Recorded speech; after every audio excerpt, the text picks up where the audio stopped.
Bonjour à tous. Aujourd'hui, nous continuons la leçon commencée en début de semaine et qui concerne à nouveau le carré et le rectangle. Si tes affaires sont prêtes, on va commencer. J'aimerais faire un petit rappel avec toi avant de commencer. Te souviens-tu de la différence entre un carré et un rectangle ? Mets la vidéo en pause et prends quelques instants pour y réfléchir.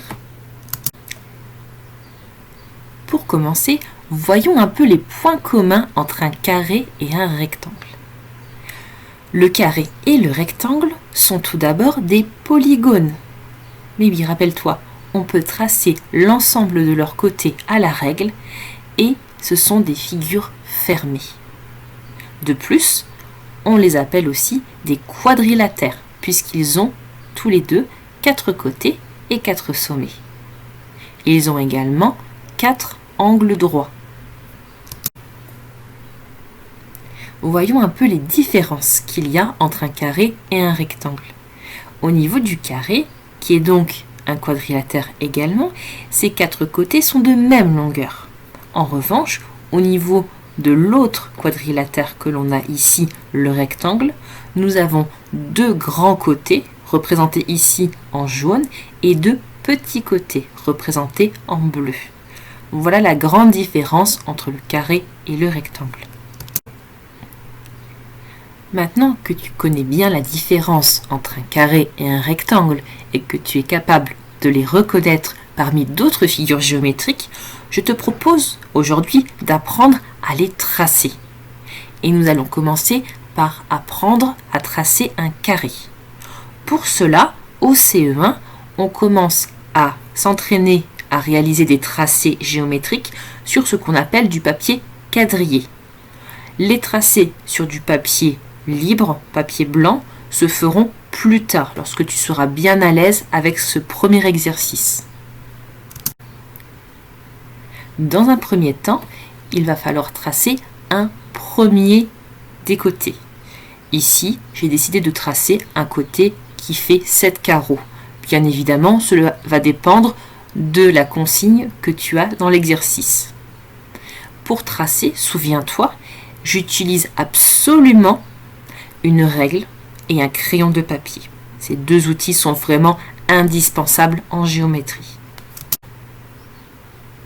Maintenant que tu as tracé le premier des côtés, donc qui fait 7 carreaux, il va falloir en tracer un deuxième. Mais attention, ce deuxième côté n'est pas à tracer n'importe où. En effet, ces 2 côtés que tu vois à l'écran doivent absolument former un angle droit. Mais si, souviens-toi, on en a parlé dans une leçon précédente.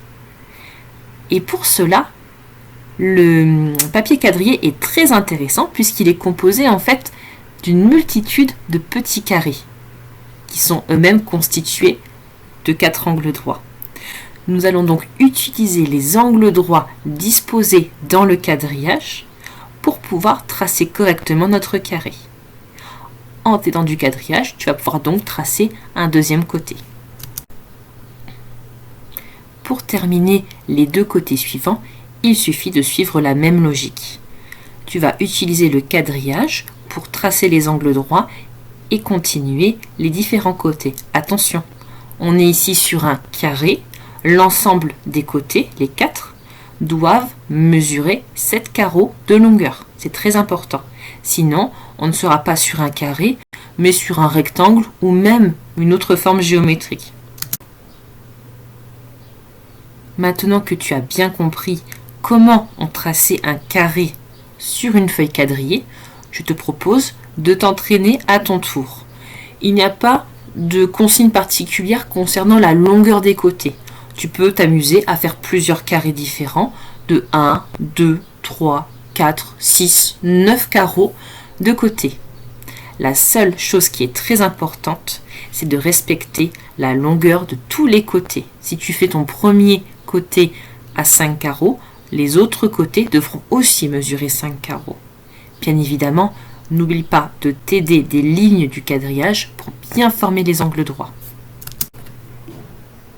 Si tu as fini de t'entraîner à tracer des carrés, je te propose maintenant de te montrer rapidement comment tracer un rectangle. Tu verras, c'est très facile.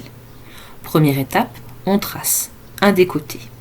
Ici, j'ai tracé un côté qui mesurait 8 carreaux. La différence avec le carré, c'est qu'ici, le deuxième côté que je vais tracer et qui doit quand même former un angle droit avec le premier, ne mesurera pas 8 carreaux. En effet, souviens-toi, le rectangle a 2 grands côtés, les côtés opposés, et 2 petits côtés. Donc ici, pour le deuxième, je dois tracer un petit côté. J'ai choisi de le faire de 3 carreaux.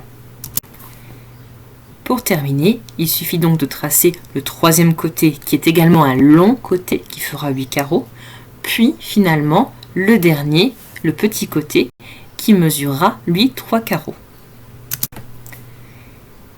Allez, maintenant, c'est à nouveau à ton tour d'essayer de tracer des rectangles. Donc attention, souviens-toi, il faut vraiment t'aider du quadrillage pour bien tracer tes rectangles.